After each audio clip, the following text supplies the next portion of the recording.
Okay, आज हम लोग पढ़ेंगे parallel connection. Parallel connection of the resistance. मान लीजिए हमारे पास तीन रेजिस्टेंस है, R1, R2 and R3। Okay, हमने इस तीनों रेजिस्टेंस को कुछ इस तरीके से जोड़ रखा है और इस सर्किट को करंट देने के लिए इसमें एक हमने सेल जोड़ दिया है। ओके, ये सेल क्या करेगा, इस सर्किट को करंट प्रोवाइड करेगा।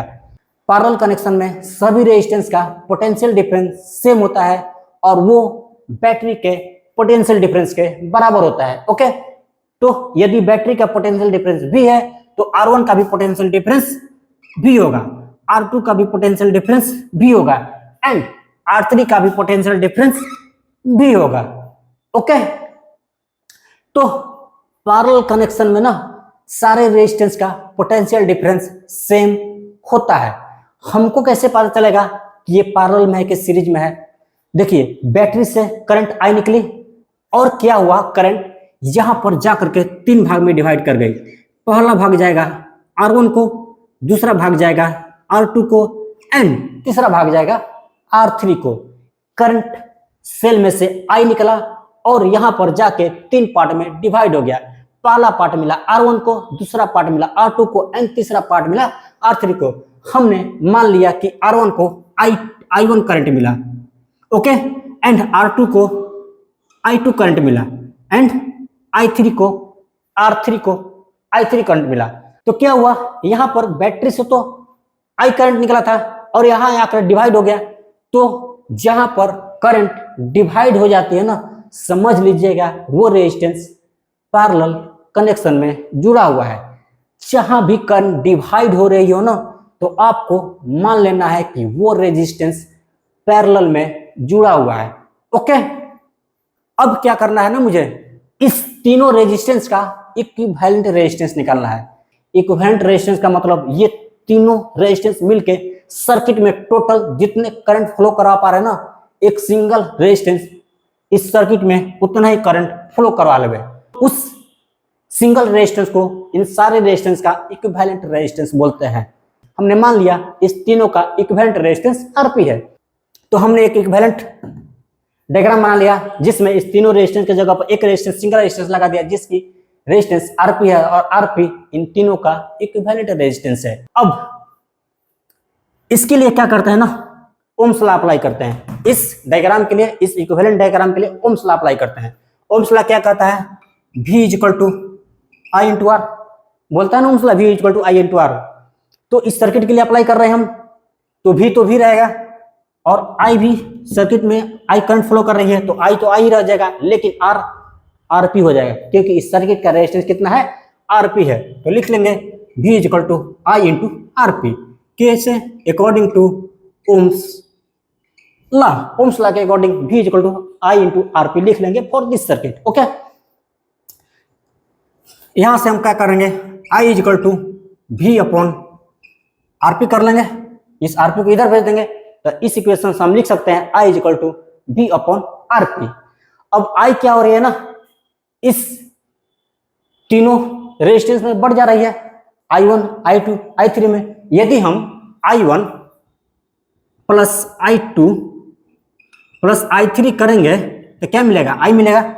यदि हम I1, I2, I3 को आपस में जोड़ देंगे तो हमको I मिलेगा। क्यों? क्योंकि ये I ही ना तीनों में बटी हुई है, ये I ही तीनों रेजिस्टेंस में बटी हुई है। तो यदि हम इस I1, I2, I3 को जोड़ेंगे तो क्या मिलेगा, हमको I मिलेगा। ओके, तो हम इस I को क्या लिख सकते हैं, I1 + I2 + I3 = V/Rp। तो हम इसके लिए I1 के लिए क्या लिखेंगे, V/R1। I2 के लिए क्या लिखेंगे, V/R2 एंड I3 के लिए क्या लिखेंगे, V/R3 = V/Rp। V कॉमन लीजिए, यहां पर ले लेते हैं V कॉमन, तो क्या हो जाएगा, 1/R1 + 1/R2 + 1/R3 = V/Rp। V भी गया, इसलिए हम लिख सकते हैं 1/Rp = 1/R1 plus 1/R2 plus 1/R3। ये क्या हो जाएगा 1/R3। ये होता है equivalent resistance in the parallel connection. यहाँ आरपी क्या है, इक्विवेलेंट रेजिस्टेंस है। आरपी क्या है, RP here RP is equal to equivalent resistance. RP क्या है, इक्विवेलेंट रेजिस्टेंस है in the parallel connection. Okay, मान लेते हैं हम कि हमारे पास R1 1 ओम का है, R2 2 ओम का है एंड R3 3 ओम का है। तो 1/RP इज इक्वल टू लिखेंगे 1/1 प्लस 1/2 प्लस 1/3।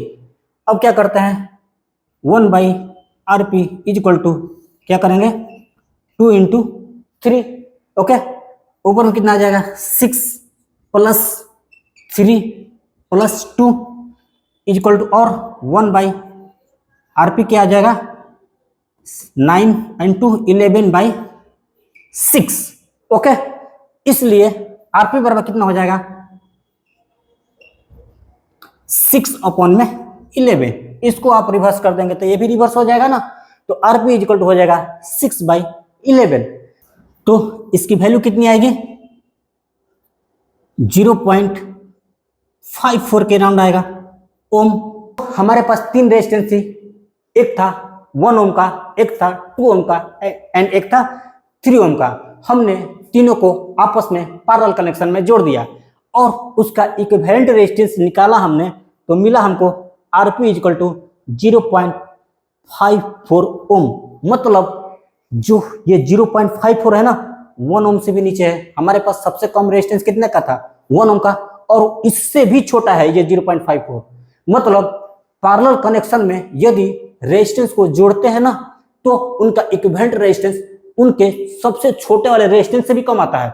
तो हमको मिला क्या इससे, यदि हमको मान लीजिए हमारे पास 3 रेजिस्टेंस है, 1 ओम 2 ओम एंड 3 ओम का, और हमको जरूरत है रेजिस्टेंस 1 ओम से भी कम का, तो हम क्या करेंगे ना कि इस तीनों रेजिस्टेंस को आपस में पैरेलल में जोड़ देंगे और हमको ये 1 ओम से भी कम वाला रेजिस्टर मिल जाएगा।